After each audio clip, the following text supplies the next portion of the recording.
Hey guys, it's Esteban again with Incognitistic. Today I want to talk about another reason why police work would be a good option for neurodivergent people.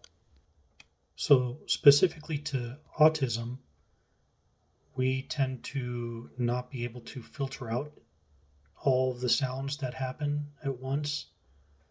And for police work, that's an amazing feature to have because in police work, you have to be very aware of the radio and what's coming out of it while talking to either your partner or a citizen, whether it's a victim, suspect, witness, or somebody that you're going to um, talk to socially. There's a lot of community members that will approach you and will be very uh, aggressive in wanting your attention, and you always have to listen to that radio because that's the lifeline for you and other officers. It's the connection that you have to what's going on around you in your division or patrol area or city. And of course, while you're having code 7, which is lunch or dinner or breakfast depending on your shift, uh, you are sitting there at a restaurant or 7-Eleven or wherever it is, but you always have to listen to that radio. And having that ability to listen to everything at once really helps out with it. At least it helped me.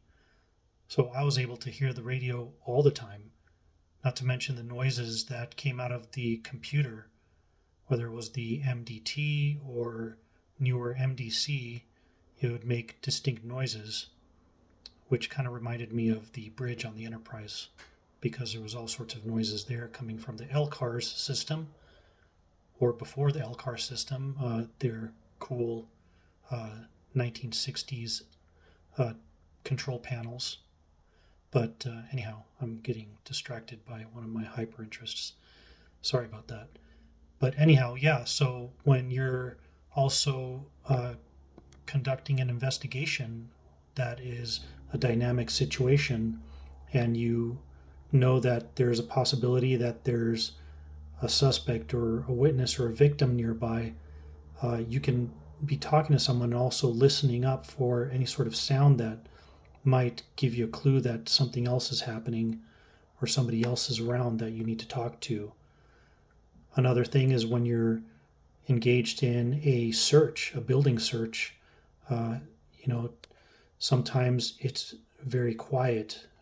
So you can hear all sorts of noises. And if a suspect makes a noise that gives themselves up, that other officers might not hear because they're not aware of the multi-spatial sound environment, you can go ahead and relay that to your team. Another time, you could be in another building search and the alarm could be going off. And this one was really difficult for me because they have these alarms that are so high pitched that you can't even think, with the decibel level so high that it just feels like it could shatter a window. But even with those, you can still hear everything else. And, just took a long time for me to figure out how to put that in the background. But I eventually was able to navigate those alarm calls that were high decibel decently, not great, but decently. And I could still kind of hear the ambient sounds in the area or in the room. So, if you're looking for some input as to why police work would be good for you as an autistic person, this is it. I'm not saying that everybody's going to succeed, but that's okay. The worst thing that can happen is you throw your hat in the ring and they say no. So, anyhow, thanks for watching. Hope you're well. Take care.